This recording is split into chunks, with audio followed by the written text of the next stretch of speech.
Lily গাছে কিন্তু এই যে এরকম বীজ হয়েছে, এই ফুলগুলো তোলা না হলে এরকম করে কিন্তু বীজ হয়, দেখতে পাচ্ছ এই যে।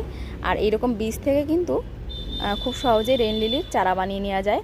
তো আমার এখানে বেশ কয়েকটা মানে বীজ হয়েছে, দেখতে পাচ্ছ বেশ কয়েকটা বীজ এই যে হয়েছে।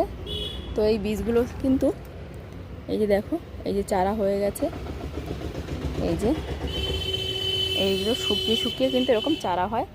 তো এখানে দিয়ে রাখলাম, এরকমভাবে কিন্তু চারাটা হয় আর কি।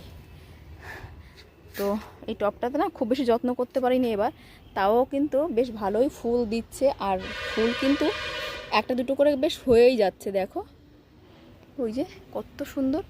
তো খুব বেশি যত্ন লাগে না, যত্ন করতে না পারলেও কিন্তু খুব যে খারাপ ফুল ফোটে তা কিন্তু না। আমি কিন্তু কোনো কিছু এতে প্রয়োগ করিনি, কোনো কিছুই না, বৃষ্টির জলেই কিন্তু এরা এত সুন্দর হচ্ছে। যারা বলো অনেক কিছু সার প্রয়োগ করতে হয়, হ্যাঁ প্রয়োগ করলে হয়তো বেশি হয়, কিন্তু না প্রয়োগ করলে যে ফুল ফোটে না, এটা কিন্তু ঠিক কথা না।